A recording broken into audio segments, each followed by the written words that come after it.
Welcome to the 2020 Your Real Estate Investor Summit. I am your host, Connie McIntosh, and our next guest is Damon Woodward. Now, Damon is an ex-miner turned professional real estate investor, and we're going to learn about that. He is one of the key members and driving forces behind Black Card University, the legacy of the late Stefan Arnio, which is a real estate training program company that teaches others how to become professional real estate investors. Black Card University's MI5 program walks people through 5 years of hardcore training to implement the systems and develop the skills that are necessary to become a millionaire in 5 years. On top of that, Damon also coached directly under Stefan Arnio and has scaled his own real estate investing business to 12 plus flips per year, and is also doing the multifamily buy and holds to create long-term wealth. Welcome, Damon, and thank you so much for being part of our summit today. Thank you for the invite. Yeah, I'm really excited to be here. Thank you very much. So tell us about an ex-miner becoming a real estate investor. Tell us a bit about that, please. Yeah, so it started a few years ago, I would say. I mean, I bought my first property about 7 years ago, but at that time I wasn't really interested in being an investor. That was a sort of primary residence. It was only a few years ago that I became interested to do this professionally and start a business around it. So what ended up happening when I was mining, I started becoming interested in investing, and I ended up going to a RAIN seminar. It's the Real Estate Investment Network. It's a Canadian-based sort of training company. They're really good with market research and statistics. You know, most people on here are probably fairly familiar with RAIN at this point. But it was a RAIN seminar. It was a 2-day event. It was sort of an entry-level event. It was more a sales event. And it was, the presenter was named Richard Dolan. And I think he was the president or the vice president of RAIN at the time. So it was in person. It was in Burnaby. I just moved to Vancouver to go to trade school. So I was brand new in the city. I figured might as well check this out. I didn't have anything else going on at the time. I was brand new. So walked in the door. It was about 2 hours. And he explained all of the major benefits of investing in real estate long term, you know, more concentrating on the buy and hold. So, you know, legacy, you know, capital raising, you know, all like the small components, cash flow, all the different pieces, you know, building long-term wealth, leaving a legacy, and all these different pieces. And at the time, I was just going into trades at the time. So that was where my mind was. I was thinking, okay, I'm going to make $100 grand a year forever, you know, for the next 20, 30, 40 years of my career. And that would be completely fine. After watching Richard Dolan for literally 2 hours, like it wasn't that long of a presentation. It was only 2 hours. My mind was completely blown. I said, okay, you know, there's so many ways to build long-term wealth in real estate investing. Like at that time, trades all of a sudden wasn't as exciting, you know, after you're only sitting there for 2 hours. So I did that. I left that little talk. It was a little 2 hour talk. And that was probably the more pivotal moment in my real estate investing journey, because now I thought, okay, there's actually something much, much better out there than, you know, breaking my back in trades for the next, you know, 50 years or whatever. So that was sort of the catalyst in the beginning. So what I ended up doing is I started going to a whole bunch of trainings. I got coaching. I bought, you know, coaching programs from a few different companies. That's how I met Stefan Arnio, which I'm assuming we'll probably talk a little more about later. But that's where I met him. I started flipping properties, you know, shortly after, within about a year of going to that little event, I started flipping properties. And that's how I got into real estate investing and how I became interested in that. I credit a lot of that to that little 2 hour presentation from Richard Dolan, and, you know, now here we are. So that's how it all started for me. Yeah. Yeah. RAIN is an extremely valuable resource that realtors in Canada have, you know, real estate investors have. So your primary investment strategy then was basically doing flips? Yeah, so flipping is my main strategy right now. So that's buy, fix, sell. You know, you purchase a distressed property, something that needs a little bit of renovations, you know, or sometimes a lot of renovations. You renovate it, you make it, you know, turn it into sort of the top 1% of properties at that price range. And then you sell it to like a retail buyer for a profit. So that's my main source right now, my main strategy. I'm getting a little bit more into the multifamily buy and hold as of this year, but for the last few years, I've been exclusively flipping property. which is, buy, fix, sell. Okay, good. Can you share some of your successes and the difficulties as a real estate investor? Definitely. I feel that there's always going to be difficulties when you're getting into this space, especially if you're anything like myself, you want to be doing this, professionally. There's difficulties and challenges at pretty much every stage you get to. There was a few main challenges that stick out. I would say that dealing with contractors and managing contractors, and this wasn't right at the beginning, but this is more so when I started to scale myself up. I have 10 flips on the go right now. But when I started to scale myself up from doing one deal to doing about 12, I'll probably do more than 12 deals this year, 12 flips. I found that it takes a lot of time to manage different crews of contractors. So that's probably the biggest difficulty that I've ran into since scaling up my business is making myself available enough so I can keep a close enough eye on the projects that things are being done on time. There's not a whole bunch of overruns. I'm not paying, more money than I initially was projecting for the renovations and things like that. So that was one of the bigger challenges. I've remedied that now. I have my twin brother. He moved out to Winnipeg here. I'm based in Winnipeg now. He moved out here in January. So I've been, spending some time training him on project management. So he's actually managing quite a few of my houses at this moment. So that's been, very helpful.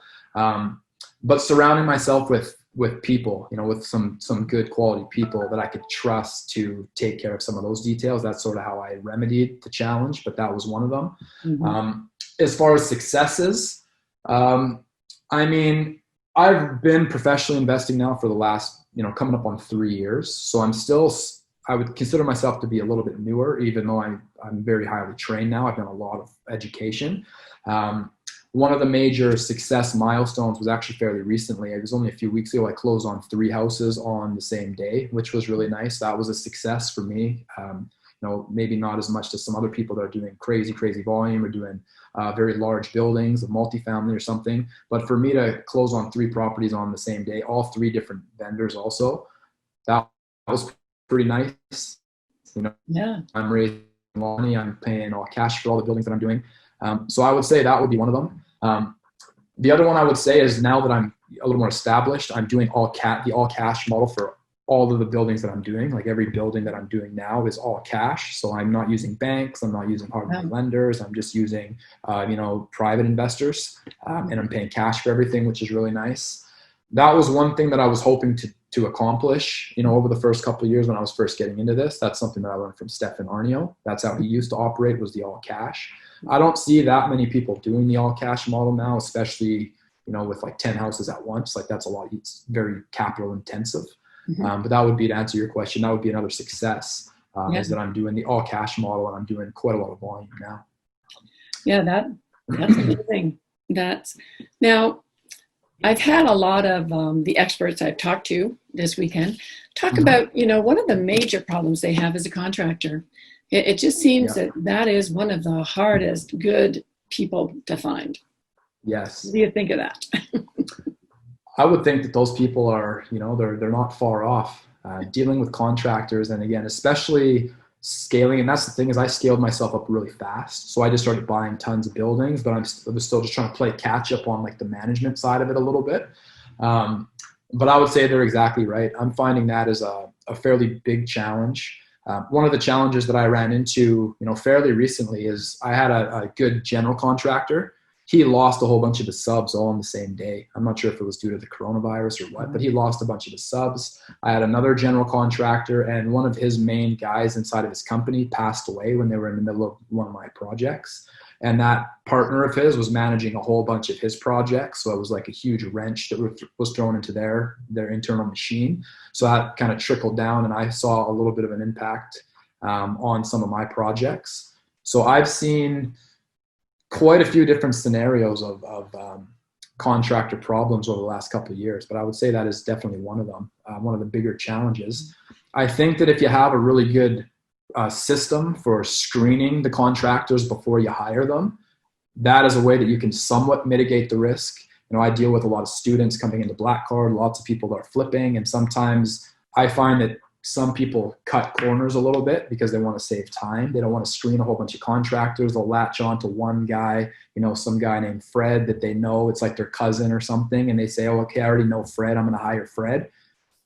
Sometimes it's not the best idea to just blindly hire Fred. Like, it's good to have a good system. You get some, documents, you call the references, you walk through the projects that they're working on already. And you just start doing a whole bunch of these little small things. And then by the time you run through that, hopefully you're going to have a really good understanding of if this is somebody that you want to actually hire and work with. Because even a small house, like some of my houses, I'm, paying like 35, 40 grand for renovations to renovate the place. Like, that's still a pretty big reno. There's still quite a few moving parts to that. There's lots of materials to that. There's lots of different stages to that. So if you have a good contractor to start with, it's probably going to save you from making a whole bunch of these.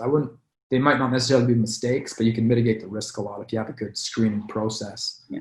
But I think you're exactly right. It's a challenge for sure when you're flipping. What do you think the length of a typical flip should be? I would say that would probably depend on the size, like the size of the building, like how many square feet. I'm always targeting to get my projects completed within 8 weeks of renovations. Keep in mind, even though I diligently screen, sometimes that'll drag on a while. Like, I have one property now that I've had it for, but there was major issues with this one. I bought this one like almost like a year ago now. I just sold it. So it was like almost like a 12-month flip. There was some other issues that came about, but I would say 8 weeks is what I target. If the house that I'm doing is like 1,000 square feet or something, that would just really depend. I think it would depend on the crew, but that's what I aim for. I plan for 8 weeks of renovation, as long as everything goes fairly smooth. Keep in mind, I also turn projects over sometimes in less time. But that would be what I usually, budget or forecast. 8 weeks. That makes sense. Yeah. So let's talk a bit about Black Card. What was it like to work so closely with Stefan Arnold? It was a really, really great experience for me. Like, I worked very closely with Stefan for a few years, internally with Black Card. I came into the space, I probably like a lot of other people, as I started following him online when I was still living in Vancouver. So I started following him. I really liked what I was seeing from Stefan. So eventually what I did is I flew from Vancouver to Winnipeg to attend a mindset course. I think that's actually where me and you first met. We both were attending the same course, Your Best Self. So same thing. I kind of came and I just wanted to see him for myself in person. When you're looking at somebody online, it can be a little bit questionable. It's really easy to look one way online, but not really be that way or something. So I flew to Winnipeg, had a chance to meet him. I really liked what I saw from him. And I talked to a lot of students, yourself, a bunch of other people that were there. They were all actively doing deals. So to me, that proved the concept, if that makes sense. So that's when I signed up for my coaching program with him. So my relationship at the time with him, I went back to BC as a student, and all of the material that we have with Black Card, most of our courses and our systems, a lot of it is you're watching a lot of modules, and all the modules were Stefan Arnold directly. So before I even really came out here to work with him, I felt like I already had a fairly strong connection with him, even though he didn't really know anything about me. I was just watching him and studying him and implementing all the systems and things in my own business. Then what ended up happening, he ended up being in Vancouver for like an event or something. So I met him for lunch, and I basically pitched him to see if he was looking for anybody to work internally inside of his company, specifically in sales. He's always saying that you need to learn how to sell if you want to scale your own business. I was just in the beginning stages of scaling my business. So he ended up hiring me on. I moved out to Winnipeg to work with him directly. And then in the beginning, it wasn't a super close relationship. It was more just like employer-employee sort of relationship. Like, I saw him around the office, of course, so he was still around. But what ended up happening is the second day that I was here, I was a strategist, so I was doing phone-based sales. And what ended up happening is I ended up selling we call them like a T2 product, or like a mid-ticket product, which is like a course. And it was like a few $1,000s. At the time, the people that were in the phone room, they weren't really selling those like pretty much ever. So it was like out of the ordinary for somebody to sell them. And this is my first sales job. I was only 2 days in. So I remember I made the sale. It was a few grand. it was really exciting for me. That was the first time I'd really ever sold anything. Like my heart is pumping, my adrenaline is crazy jacked. I'm like, what's happening right now? Like I'm making a sale right now, no experience. And then I remember Stefan, one of the other guys told Stefan about it. And then Stefan, I was in the sales room, and I remember he walked into the sales room and he just walked up to me. We were pretty much strangers still at that point. He walked up to me.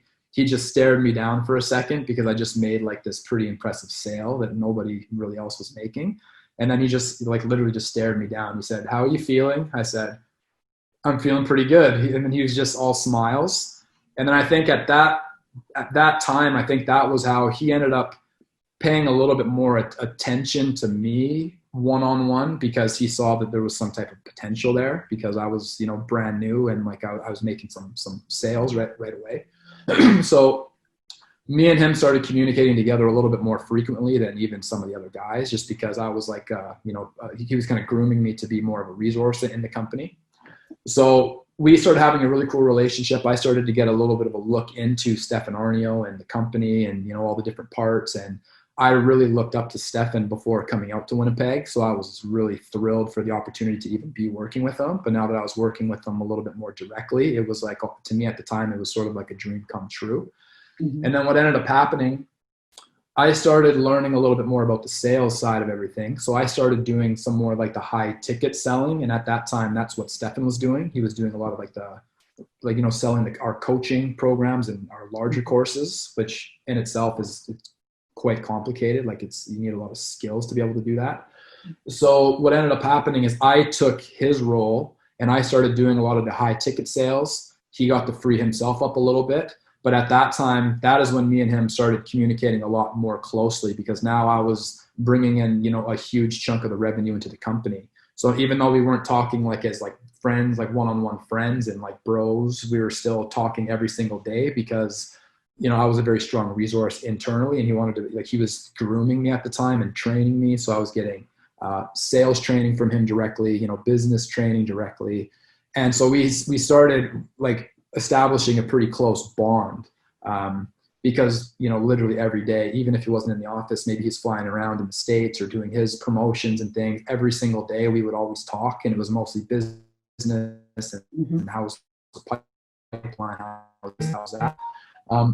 So that was really awesome. So I started getting, that's when we kind of had a close bond that started kind of forming, just because I was one of the kind of key players. Mm-hmm. Then what ended up happening is I ended up signing up for, I went through the entry-level program with Black Card called Bronze. Like a lot of people start there. And then what ended up happening shortly after all this was taking place is I ended up hiring Stefan on in the Platinum program to be my one-on-one coach inside of Platinum. So things changed a little bit, because we were already talking every day more of like the internal Black Card. But now we had an opportunity to talk a little bit more about my own business, and he was helping me to scale my own company outside of Black Card. So that was like weekly conversations about that. So then I guess the way that everything went is that we were becoming very close in a few different areas, because, helping with Black Card, and then he was helping me with my company. So we had lots of one-on-one time, which, I value a lot now, right? I learned a ton from that. So I spent a ton of time with him. I also had an opportunity to see what it really takes to run a very successful business. I saw how hard he worked behind the scenes that not everybody saw to put out his products. And, he was writing books all the time and courses, and he was promoting. Like, the guy was just like next level. Like, I don't think I'll ever spend time with somebody like that again, probably. So he ended up doing that.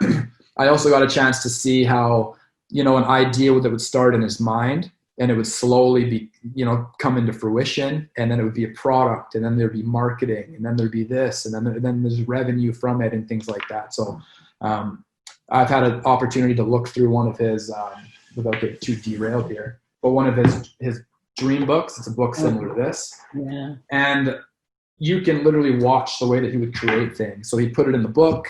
You would see him sketching things, crossing them out, his other idea, and then slowly, like the clothing line that we have started in the book. The wealth potentials assessment started in the book. All of the events all started kind of in the book. So I had a really good chance to just see the mind of somebody like Stefan, and how things were just a dream to start, and then all of a sudden they came into fruition. Mm-hmm. So to answer, I guess that's a really long answer, but to answer your question, being so closely connected with him, it was a really special time. And I learned more in those couple of years than I probably will learn now for the next 10 years, just because I was like fully immersed. The other thing that ended up happening eventually is he ended up purchasing a huge mansion in Winnipeg that I still live in now. We call it the Black Card Mansion. So for a period of time, he was living in the Black Card Mansion. So now all of a sudden, I'm one of the key guys inside of Black Card. I'm dealing with him directly, daily on the Black Card. I'm dealing with him on my own company with the Platinum coaching, because we're doing all the coaching every week with my own company. And then now we live together in the Black Card Mansion also. So that's when the relationship went from, it was already friends before, but it was like a heavy business, to being a little more personal. Like, the first time I saw Stefan Arnio like walk across the thing in like a robe or something, like going to the kitchen for he was like juicing a lot or something. So I got like an opportunity to see a lot of like the more personal side of Stefan and everything. So to answer the question, yeah, it was a pretty cool experience. And, I learned as much in, 3 years with Stefan than I'll probably learn in the next 10 or 20 years, just because I just had an opportunity to just see everything as a whole. I wasn't just seeing what most people are seeing, just like online or doing a course or something. So if that answers the question, it was a long answer. Yeah, it does. No, it's a great answer. And yeah, he was genius. And when you saw that, you just kind of amazed, and you grow from it. Definitely. You can't help it. Yeah. Oh yeah. So now this is the next question is, hopefully, yeah. How did that change after he passed away? Well, I mean, you can still learn a lot from somebody, even if they're not around anymore. I feel that there was, of course, there's somewhat of a transition takes place as soon as somebody like that passes away. And I've been sort of, again, another one of the key sort of drivers in that whole, kind of transition. So I found that I'm like learning even now. I'm learning just as much in the last 5 months, as I learned probably when he was around, just because sometimes you can see what to do. And then there's also sometimes when you like audit something as a whole later, you can also get a little bit of a glimpse of like maybe what's not the proper way to do certain things, if that makes sense. Mm-hmm. So I'm not saying that there was anything that he wasn't very good at. He was very good at pretty much everything.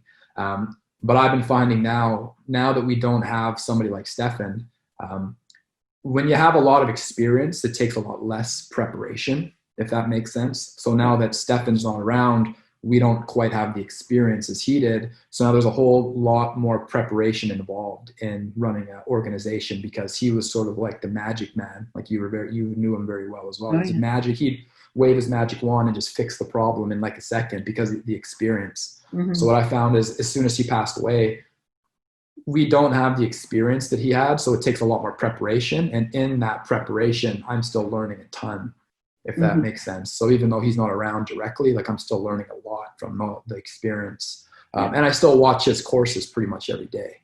Like I'm watching Stefan Arnio every day still. So I'm learning a lot from him still. Yeah. So what's the future that you see for Black Card U? Where is this going to go?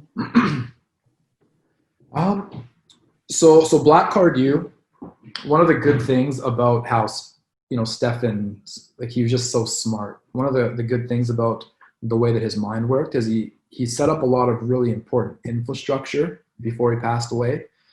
So one of the things that I'm doing, one of my main objectives in this life at this moment, is to make sure that we're not doing things that are going to be completely different than what his vision was of Black Card.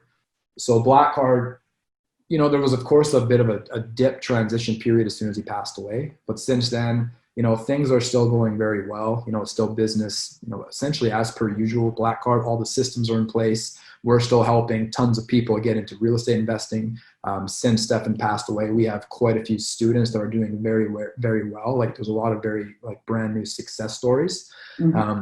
One thing that is a little bit more evident now is we're focusing a little more on the MI5 aspect of Black Card. So we're not trying to show somebody how to just do their first deal. We want to walk people all the way through a few years of education and training until they're a full-time investor or a full-time entrepreneur, if that's what they desire to do. So the future of Black Card, I feel that the MI5 program that is doing very, very well. I think we're probably going to focus a little bit more on that, because what I was finding before is people would sometimes come in, do what I did. They'd do like a entry-level program with us. They'd do a deal or two, and then they would just sort of like float around a while. They didn't really have ongoing support.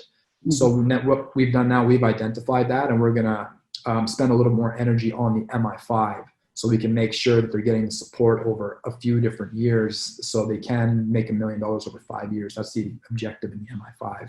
So that's sort of the direction that I see Black Card going at this moment is, we're tailoring things a little bit more towards the MI5, because people that reach out to us initially, that's usually their end goal is they want to be a full-time investor. They want to build wealth. They want to, increase their portfolio, add several properties into a portfolio or something over time. So we have a 5-year program designed to start them right at ground zero. They develop the skills that they're going to need to learn. They implement the systems. They have somebody working with them every week for accountability, helping them troubleshoot problems. And then that's, they do their first couple deals.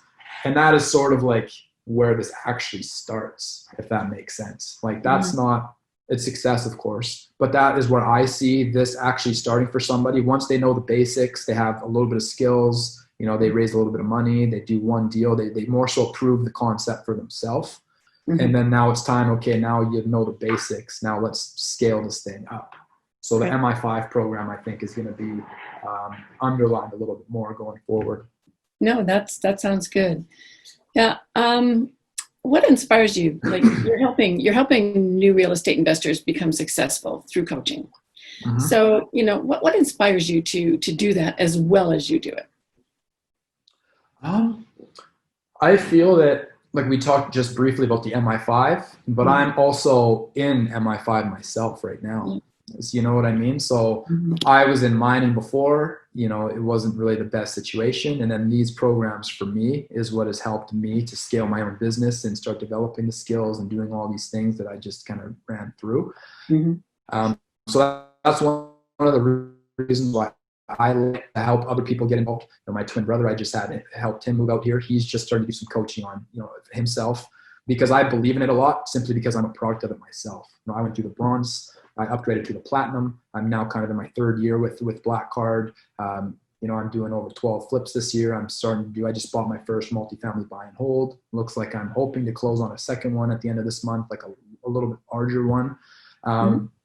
So I've just seen firsthand, the quality of the program. Plus, one thing that I do inside of Black Card right now is I'm sort of like one of the main hubs for people coming into our coaching programs. So then I also get a chance to see what it's doing for a lot of them. And it's just a very proven system. Like Stefan, he had it dialed in. Like in my opinion, it's the best training program available anywhere. And that's not coming from a Black Card guy per se, but it's coming from a very successful student of the program myself. So I think that's probably why. Yeah. Okay. So what advice do you have for novice real estate investors, or even current ones? You probably hear a lot of the same things with a question like that. Of course, coaching, training, mentoring, that's a really simple one. I would recommend, if people are just looking into the space for the first time, they don't really know for sure if this is what they want, they're just a little bit curious, I feel like starting with some books would be good. A lot of people coming into Black Card, we have a sort of like a package that we put together for people that includes some books, that includes some journaling systems and a few different things, just to give people a basic understanding of like the fundamentals of investing, just to see if this is something that they want to do or not. And then the people that do, coaching and training, in my opinion, that's the only way to be successful if you're looking to get into investing, is you need to have help. You can do it without a coach or without training, but it's going to be very tough. You're going to make all the same mistakes everybody else made in all these different things. So that's one thing that I would say. I'd say start off a little bit smaller just to start, read some books, make sure that it's something that you're interested in. And then if it is something that you want to do, you need to hire people and get help, because there's a lot of moving parts involved and you can run into problems pretty fast without it. So that would be one of them. Some smaller things that people could do, and this is something that I use a lot, little things like making sure that you have a book with you, like a black book with you. That's important. We use a journaling system that helps you basically develop habits. You can set goals and make sure that you're able to hit goals. Like, those are all very small things that you don't need to use our system. You can use any system, but those are very important things. Even something like this book right here, I keep this beside my bed, and every time I have ideas, I put it in here. And the example I gave you earlier, that's what Stefan did. That's how he built most of his products. That's how he had most of his ideas came into fruition. So something as simple as that. I mean, you don't really need to spend a whole pile of money to start. You can start with some books. I would recommend get yourself a good black book. You can, store information, especially if you're hunting around for houses and things. Have a journaling system, in my opinion, is really important, because this is how you develop new habits. And especially if you're just getting started, like most of us, myself included, when we're just getting in, like, we have horrible habits. So having some systems in place to help us, like just small little things that you do every day. If somebody was brand new looking into this for the first time, start with some books, maybe get on some journaling systems. And then if you want to take it a little more seriously after you do that, then you probably want to hire somebody to help you. Mm-hmm. Wow, good advice. Mm-hmm. Well, we're getting to the end. Do you have any final thoughts to share, or something you haven't mentioned? I think we covered quite a few things. If people want to get a hold of me, I'm sure there's going to be links down there where they can do that. Black Card University, we talked about that quite a bit. blackcardu.com is a place people can go to have a look at that. Some of the things that we have included inside of the company is we have some books to, get people just some of the fundamentals. We also have some skills-based programs for people that maybe they don't want coaching. They want to just develop some of the skills, like raising money or negotiating. We have some of that stuff, so more skills-based. And then we also offer high-performance coaching, one-on-one coaching for people that are, pretty serious and they want to actually create a business out of this. Nothing much to add. If you're curious about that, have a look, Black Card U. Check out the link. I'm probably going to have a link below also if you guys do want to have a strategy session with somebody at Black Card U. Find that link in the description someplace, and that'll put you right onto the calendar. I'll get somebody internally, one of our strategists, to reach out, give you a little bit more information, even just send you out some videos if you are interested to learn a little bit more about that. And I think that's probably it for me. If you want to get a hold of me on Instagram, also Damon Woodward 3 on Instagram. Well, Damon, thank you so much for being with us today. I got a few takeaways out of this, and I know you. I'm sure our audience has done so as well. Yeah. So thank you very much. Yeah, thanks for having me. You're welcome. Well, everyone, I hope you've enjoyed this interview with Damon Woodward. Amazing man. Now remember to click on the button on this page to get unlimited access to these interviews with the All Access Pass. There is gold nuggets all over this one. And I will see all of you on our next interview. Thank you.